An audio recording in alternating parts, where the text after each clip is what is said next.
リセットの効かない人生だからというような一つの考え方で、一体いい年して何をやるんだというような声も聞こえましたし、確かにそういうことを感じる昨今でありましたけれど、私自身が生きながらですね、ただこの本を読んだ時のまずはこの平積みの帯42人の中学生皆殺しというようなことが単にショッキングという以上に、自分の中3の時に体験したいろいろなそのから戦争中だから当然のことだったんですが、いろんな死死類類の体験なども重ね合いまして、重なり合いまして、ぜひともこれはちょっと映像にしてみたいと思い出したわけです。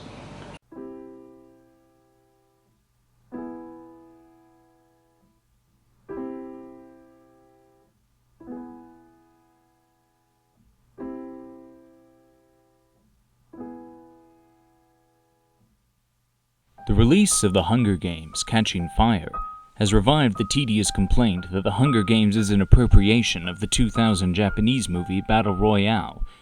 Without necessarily being true, this assertion is at least easy to understand.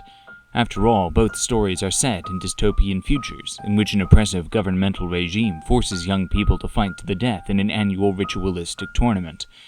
That, however, is where the similarities both begin and end. This question of appropriation and influence runs parallel to the larger topic of originality. Many bemoan a perceived dearth of originality in the modern film industry, and while this may well be perfectly valid in its way, before passing judgment it is important to define our terms. What, precisely, do we mean by originality? Well, we are tempted to say, it means that the work isn't adapted from another work. But that is a patently foolish criterion.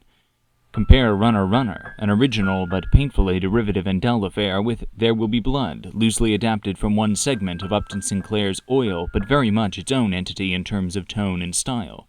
In other words, not being an adaptation is by no means a guarantee of originality, let alone quality. So, does originality simply refer to how many elements of the cultural milieu a new story draws from? This is where the contrast between The Hunger Games and Battle Royale comes into play. In comparing the two, we must focus not only on what each film is, but on what each film is about.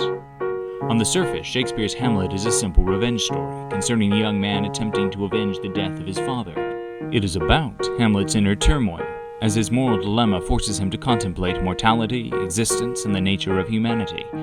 It is the difference between plot and story. Definitions, of course, differ, but here we will define these two words with this classic mnemonic. The king died, then the queen died is a plot. The king died, then the queen died of grief is a story. Story gets at why things are happening.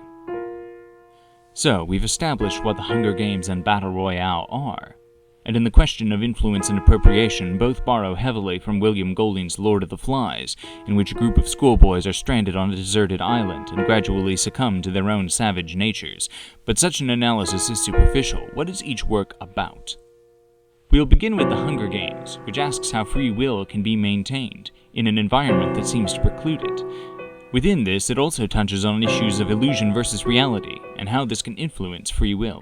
For example, how the scrutiny applied to Katniss and Peeta by the game's audience influences their behavior, and to what extent they can or even want to divorce their true internal feelings from those outward behaviors. Does this violate free will, and if so, to what extent? In what they intend to be their final act of defiance, Katniss and Peeta eat poison berries in unison to produce no winner of the tournament, a fate they are saved from at the last minute. In this moment they exercise free will in the only way left to them, sacrificing their own lives to show that the rules of the capital's regime can be broken. Would they have done so if the world hadn't been watching? Perhaps, but perhaps not. And if not, was the rebellious suicide attempt a product of their own free will or, again, of the desperate circumstances they are placed under by the ruling regime? Their impotence is reinforced by the book's ending, in which the two, thinking that they have forced the capital's hand, are instead kept in bondage and propped up as unwilling propaganda tools of the regime. With this as a backdrop, the first book's sequels, Catching Fire and Mockingjay, expand on these questions, to ask what gives a ruler his or her authority, and what the ruler's relationship to the free will of the people is. That they failed to some extent in this endeavor is hardly surprising. These are difficult and perhaps even unanswerable questions. Battle Royale is a little more complicated yet. Set in a world in which the Japanese government has decided that young people are failing the country and must be brought into line, both the novel and its much better-known film adaptation concern a group of students selected to fight to the death on an island as part of a government disciplinary program.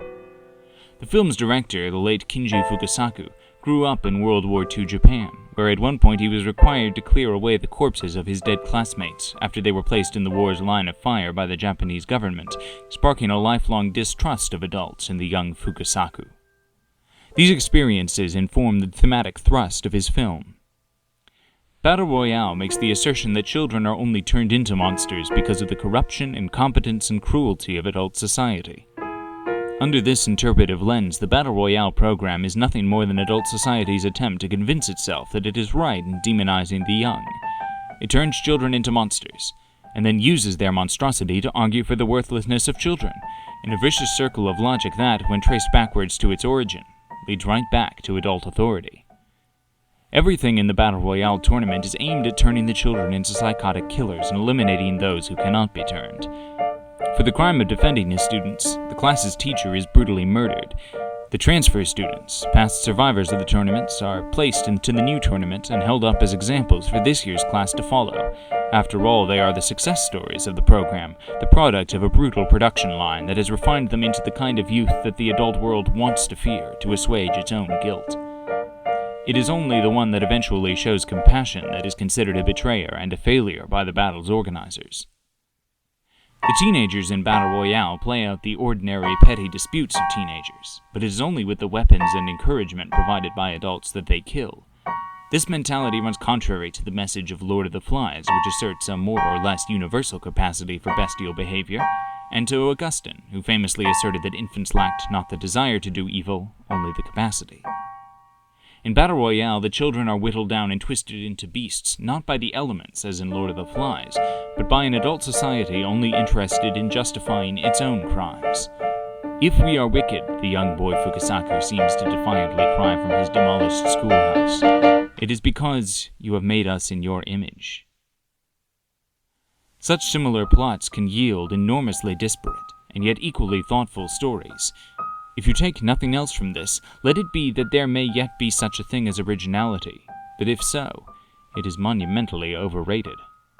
What you start out with is largely irrelevant. What you do with it is what makes your work worthwhile.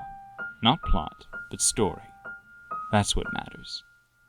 Everything else is noise.